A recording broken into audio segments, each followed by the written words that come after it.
So the first goal of mine was to self-publish a poetry collection each year around my birthday time. I think poetry is sacred and it's necessary. It's a way that we ponder and we wonder about the world around us. And it's a way that we process hurt and pain, love and joy, and expose sorrows. And so I believe it's critical for us to maintain poetry in our world and in our society. It makes us better people. And so I just want to continue to support my own poetry, push it out there. And I want to sort of own what the cover looks like and all of that good stuff. And so self-publishing a poetry collection every year, starting with this year, until I go on to glory. That's one of my goals. The next one is to secure an agent or an editor. So I'll do it's all about the money. It ain't about the money when it comes to agents and editors. But you don't need an agent to get a traditional publishing contract. That's the reality. You do not need an agent. Agents are very helpful, and I am querying agents. But if I was able to make a connection with the editor who said, yeah, I'm a part of a publishing house and we want to publish you, that would really be my dream. But I want to secure a contract with either an agent or editor traditionally for my children's literature. So either one of those. So what I do to make sure is I try to query, and I don't query anywhere near the amount I should be. When my daughter, who's 25, lives in the NYC, was looking for a job, I said, hey, she was really struggling. And I said, you need to push out at least 100 job applications to get some return with interviews and actually securing a new job. And it takes about that much with querying as well. You need to be submitting constantly. And I don't have the time. When I do have the time, I would rather spend it writing and creating, not doing the business of querying. I don't always feel like I do the greatest job with querying letters, and agents got all these rules and all that stuff. Just read the thing, and if it's not for you, you don't have to, I know there's goofy people putting out goofy stuff in theirs, but some of the stuff is just like, good grief, people. Give people a break. They're learning this process just like at one point you were learning it. But I would love to have either an agent or an editor and secure a contract for long-term traditional publishing, which leads me to number 3. Okay, so the first one was publish, and I have my notes so I don't get off track. Self-publish a poetry collection every year as a gift to me. And then number 2, secure an agent or editor that's going to help sell my work traditionally. Okay. And then number three, secure a traditional publishing contract that would allow me to publish 2 books per year.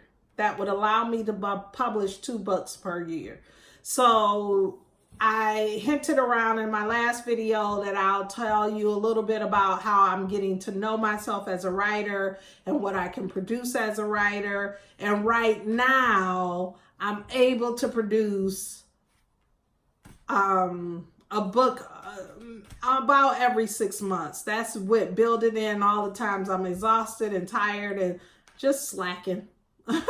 Plain old slacking and procrastinating. And it's from the time that I start. Now that may change as actual contract is in hand and the pressure is on and all of that. But right now in my own free space of writing, that's what I'm able to probably produce most likely produce, and I would love to be able to do that. I have Beverly Jenkins. I follow her on Twitter, and I read a lot of her interviews and a lot of other contemporary author interviews. And many of them say 2 books a year is a typical contract for them that they are able to push out and produce. And I would like to be able to have something like that.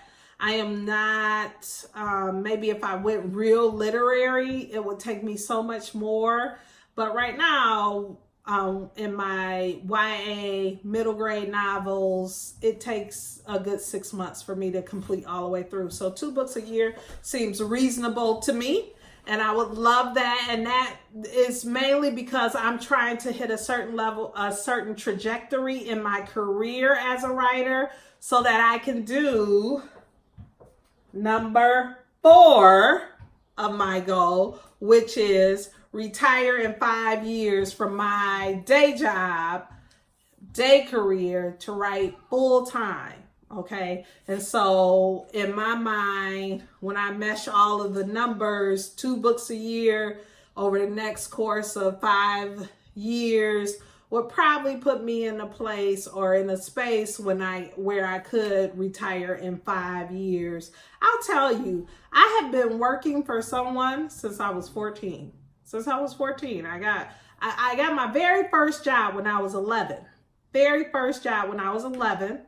My mother paid me $1 a shirt to iron my stepfather's shirts. And then, of course, you do all the chores and you get a little money for that. And then by the time I was 14, they had built a Burger King down the street from my house, just up the corner. And I went and was able to get a permit, and I had a sister who was 16 who had been working just as long. She had been working 2 years, so she was able to get her hair done when she wanted to, and she had pocket money and could go to the movies when she wanted to. And when we went to the mall, we didn't just walk around. She actually had money to buy stuff, and I wanted that too. And so that summer I got my first job when I was 14.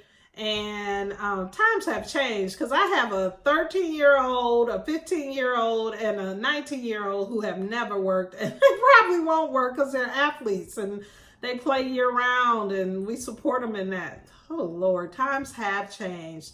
But I have been working since I was 14, and when I started working at 14, I think I took only 1 year off since then to have my daughter and try to be at home while I finished up my master's. But I still did some freelance writing and some coaching type work. But when I think back, I have always had a job, and many, many times 2 jobs. So all through undergrad, law school, and graduate school, I worked and went to school. And then when I finally finished with the school thing, I worked 2 jobs, teaching at both the K-12 level and at the post-secondary level. I'm over it. Overworking for someone. Why would you do that? I don't know why my son would think that was appropriate. Again, why?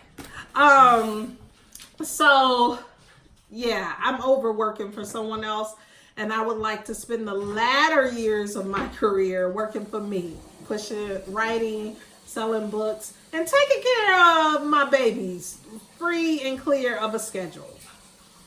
Even if they're grown babies, even if they end up having grandbabies, I would like to eventually be able to just do that free and schedule, having to wake up and go to somebody else's job. So number 4 is retire in 5 years to write full time. And I say 5 years is the goal, the dream, because my baby boy who just got finished sticking his hand in the camera and screaming, he will be done with high school at that time. So that's one of the reasons why. And then the last one, number 5, is continue to grow my AuthorTube community, my WritingTube community, my social media, Twitter channel. Just continue to grow and support and help all of you meet your goals that you have as a writer and as an author. Just continue to grow and bless you with moving forward in your endeavors and in your dreams and in your goals. So that's a big piece of what I want to do. And those are my 5 goals. Put down below, after you subscribe, put down what one of your big dreams is. If Oprah came to you and said, money's not an object, tell me what you want to achieve. What can I help you with? What would you be able to tell her? What would you be able to tell her? Clear, concrete, specific, timely. What would you be able to tell her? All right. Thank you so much for joining me today on Pizzo's Perfection, where we talk all things writerly, AuthorTube, BookTube. It's so nice that you join me. Continue to visit me. Hit that bell so that you get notifications of when I have more content out there. And I'm going. I got a whole list of topics that I plan to put out there for you to help you see and do to move you forward in your writing. Write something special today. Write a 3-line poem today and share it with me. Put something out there to help you get your engine revved up in this journey as a writer. All right. Have a great day. Bye. Be blessed.